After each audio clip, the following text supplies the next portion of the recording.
Okay, so when we find your z-score that corresponds to an area, we're going to start like this. We're going to say, and you don't have to start exactly here, but 36, figure 36%. Would that fall to the left or to the right of the mean? To the left. How did you know that? Because it's less than 50%. It's less, good. It's less than 50%. So somewhere here. So are you going to get a negative score or a positive score? A negative z-score. Now, what they suggest is you look in your table, and it's on that little sheet. You look in your table, and you find that area or the closest to it as possible. So you see how they gave you that? So it's not this one. Yeah. See how they gave you this table? I put this on your paper. You're looking inside the table. In here, you're looking for it to say 0.3632. When you find the 0.3632, then you come out and you pull out your z-score. See it on the paper that I just gave you?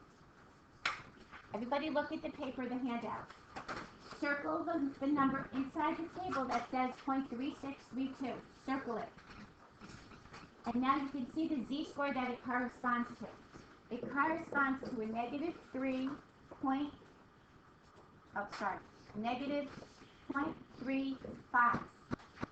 It corresponds to that z-score.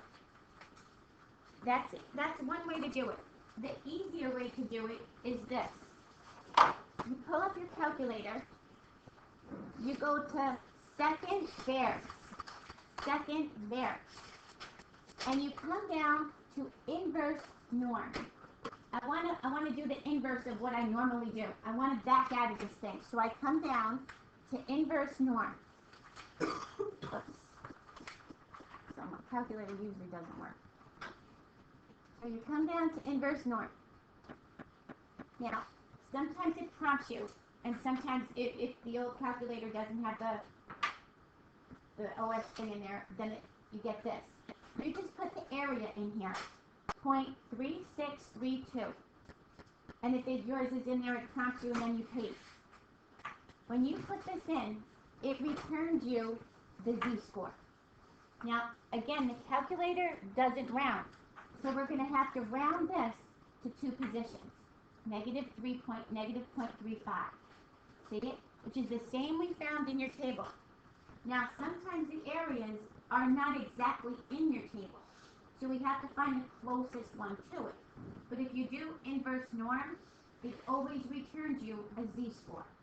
But what we have to do is just round it to two decimal positions to match your table.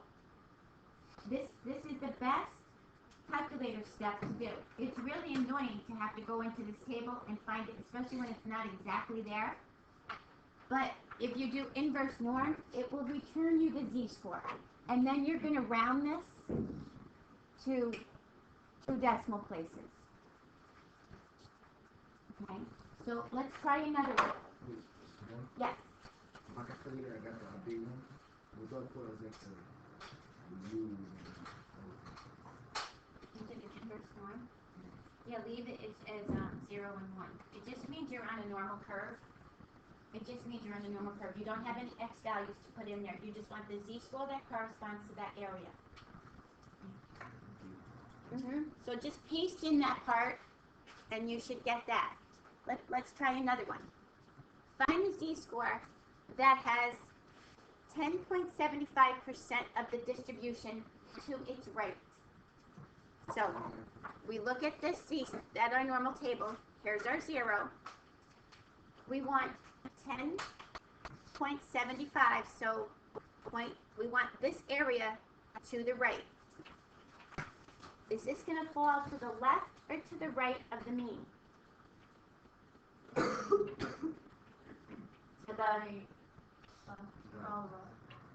How small is this area to the right?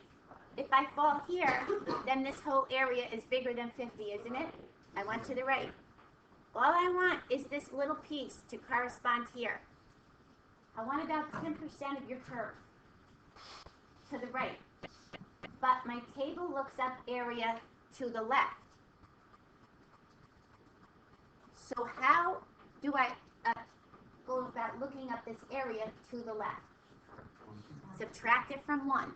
So I have to do 1 minus this. 0.925. Is that right? No. 0.0925? 0.8925? Friday, I can't correct. Okay, 0.8925. Now, does that make sense? That this big of an area is the area to the left? 0.8925? Now, if you're looking it up their way, you're going to go in the table and you're going to look for 0.8925, and you find it exactly in this table. If you're going to do it with your calculator, you pull up your calculator and you do inverse norm. Second varies, third one.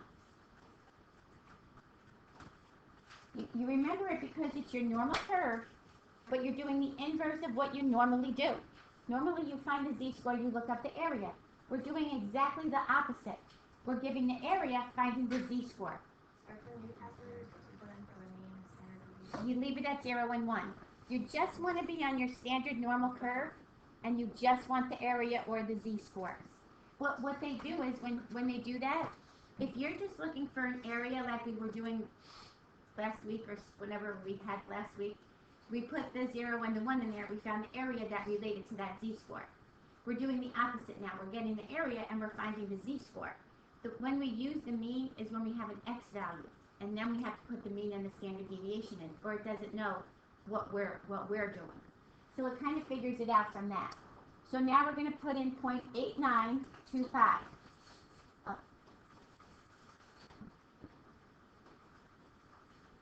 And when you get that, it's going to return your z-score. Again, you're going to round this to 2 decimal positions. So your z-score is going to be 1.24, just like your table found. Okay. This is a handy tool. Remember when I said yesterday about your SATs? How your SATs are normally distributed, and sometimes your college will call and say, I need you to take the SAT again. I'd like to receive 20 higher points, 50 higher points. And where do they get those? They have cutoffs. And this is how they do a cutoff. If they want the top 10%, and eventually we're going to do this, we're going to find our area to the right. We're going to see what z-score corresponds to that 10%. Then we're going to relate it to your x value. So that's where they usually give you your cutoffs from. By saying, I want the top 10, I want the lower 10, I want the ones to the right, the ones to the left. So the only difference here when you go to the right is you have to subtract it from 1.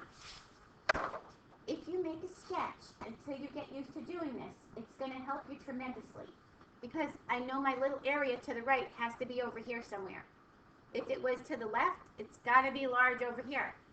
The 50% rule is a good one to work off of. Is it less than 50, greater than 50? That helps you right there. So you're going to try. Try it yourself one here. I want to see it.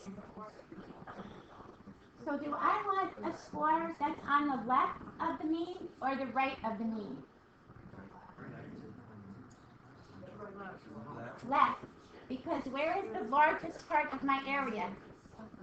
The largest part of my area goes to the right. So over here has to be where this 96% fits in.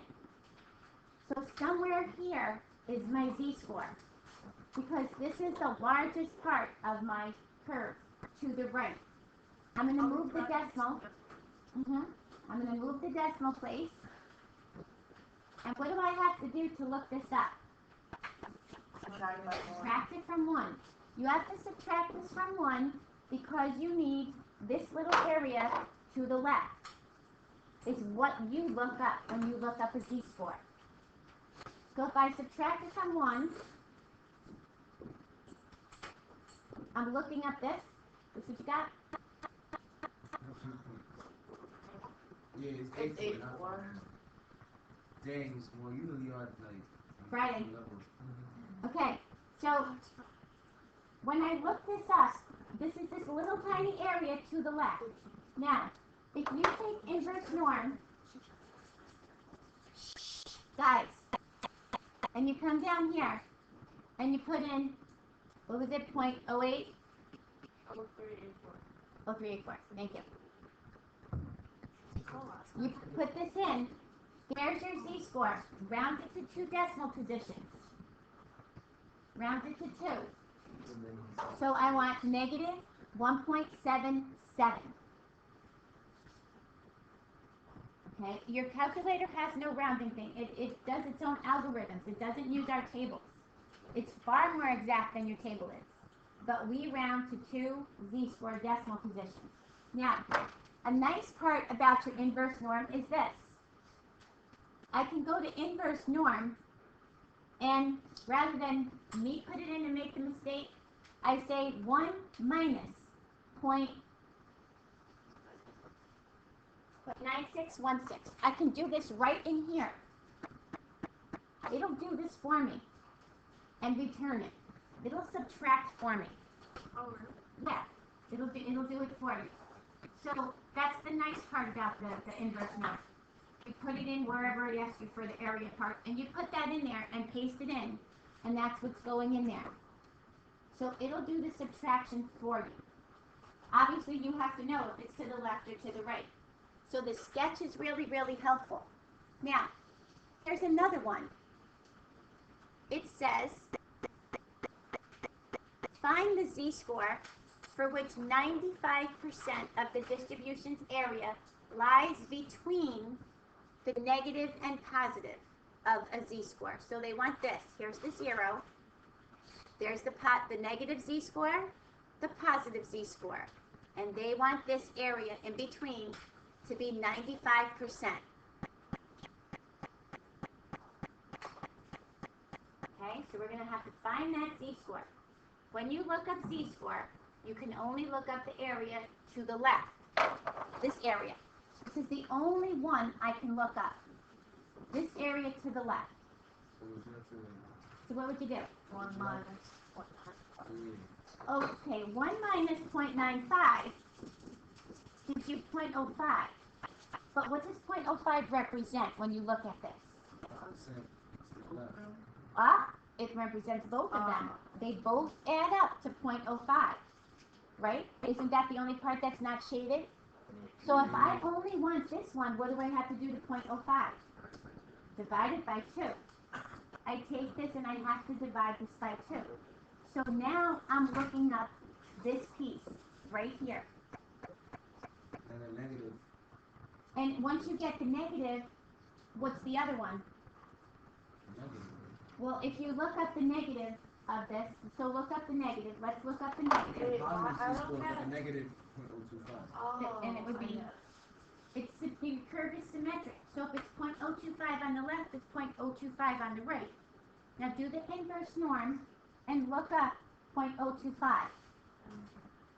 So we're coming down here, and we're gonna, whoops.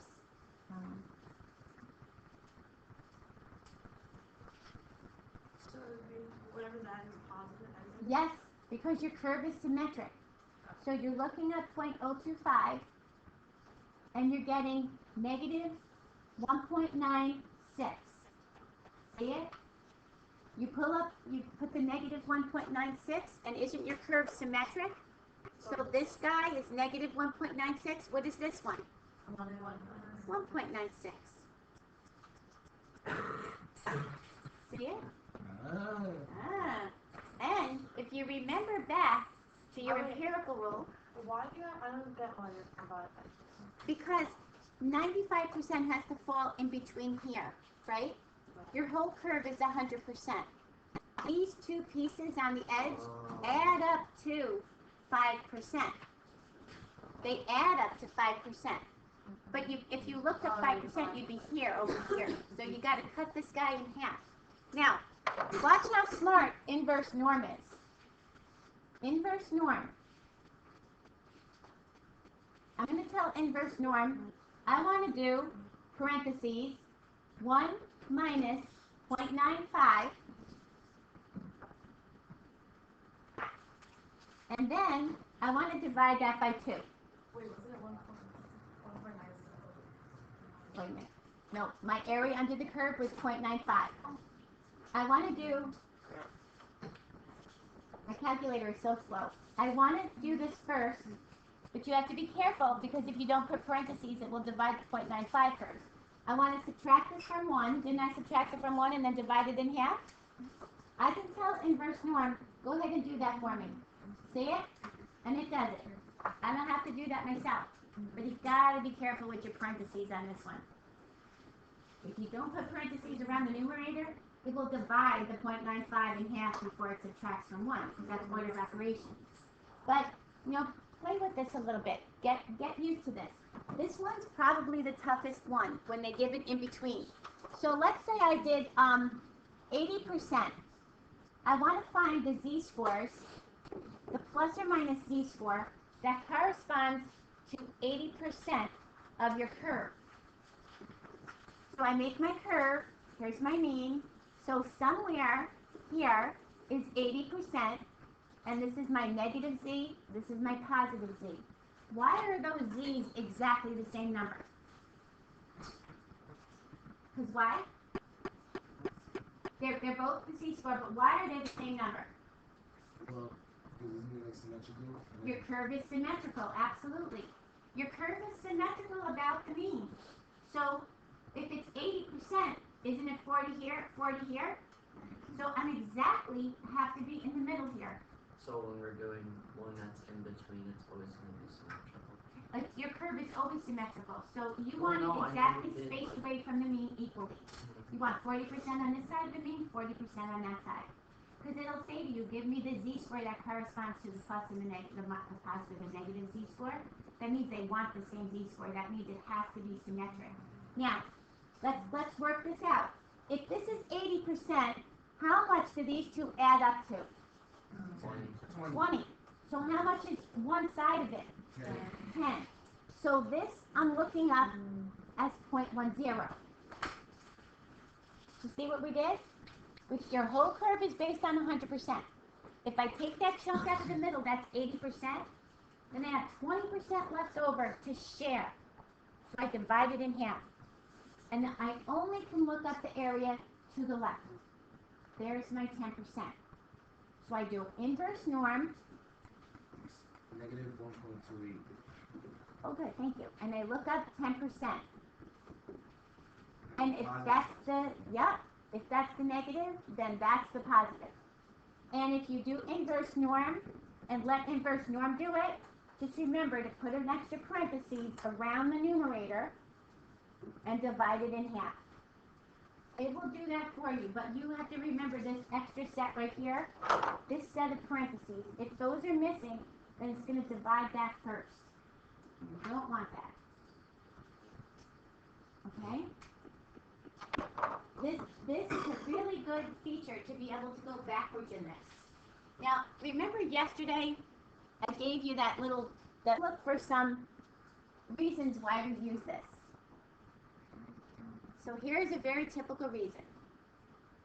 I want to find the z-score that corresponds to these percentiles. Well, in other words, your percentile is like your ranking. So here's my curve. Remember the 0 is in the middle. Sometimes it looks like a dome. The 0 is in the middle.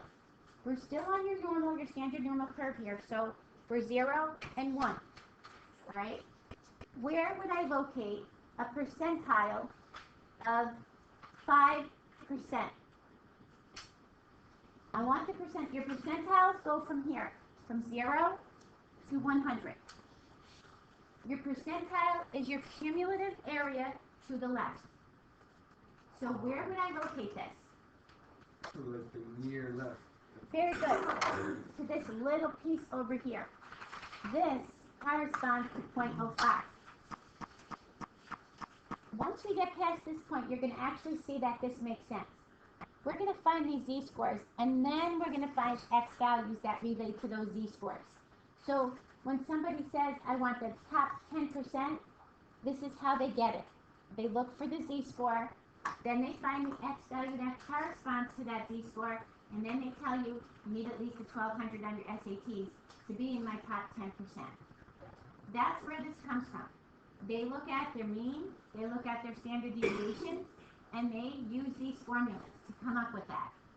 Granted, they do everything on a computer, which has the formulas in there. It could be 3.29 or 3.28. So could it be positive or negative? Negative. So it could be negative. So what did you look up? Well, I looked up on the chart, Okay, you looked up on the chart. That's good. because you can't use it. Darian looked in the chart, and he said it's in between two numbers. So what two areas was it in between? Actually, one, now that I'm looking at it.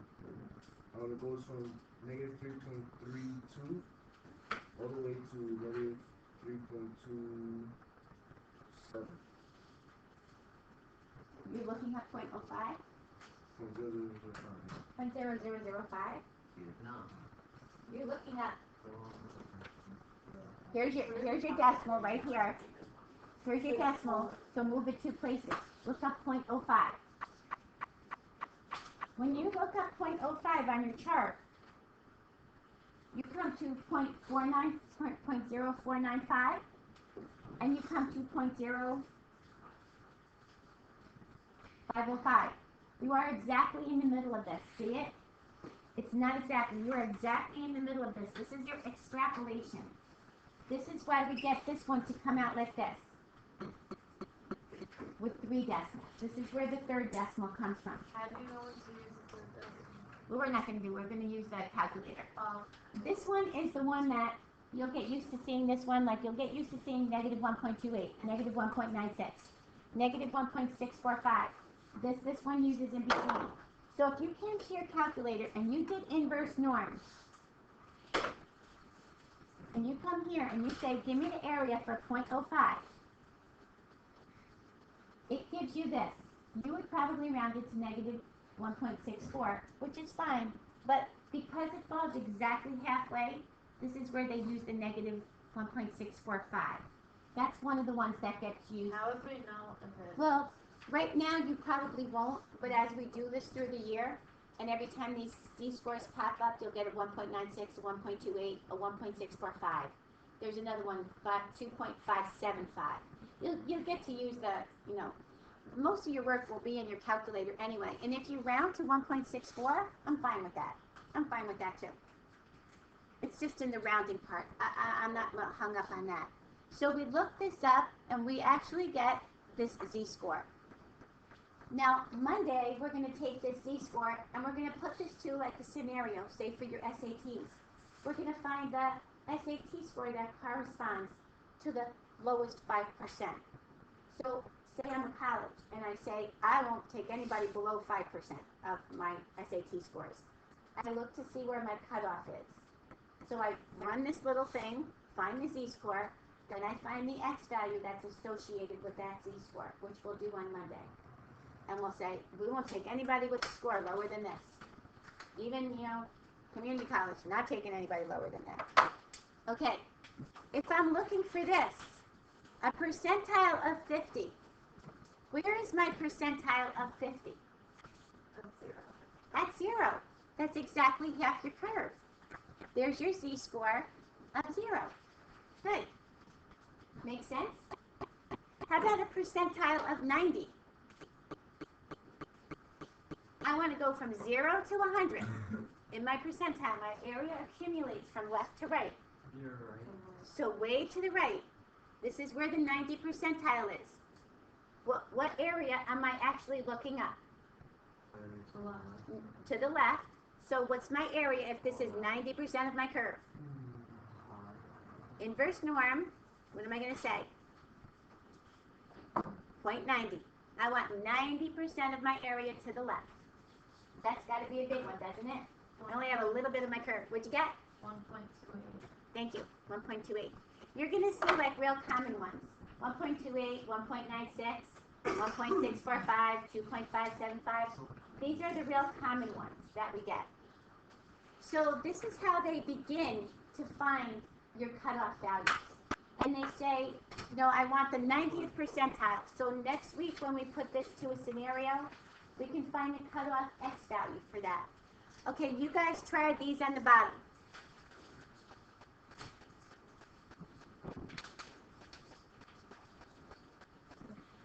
So for this guy, where do I locate 10%? Left or right? To the left. To the left. Okay, I want 10% of my curve. Inverse norm, 0.10. What's the z-square, Gunnar? Thank you. Now, when you did 90%, does that sound familiar? You just did 90% over there, right? And what did we do? This is 10% over here, isn't it? Ah, because this is 90. Wasn't this 1.28? Does that make sense? Yeah, that makes sense. Good. How about 20%? To the right or to the left? To the left. Now I'm looking up 0.20. What's my z-score? Negative 0.84. Thank you. How about 99? No. 2.33. Okay. I'm giving you this assignment, but you're going to do this when you come in Monday.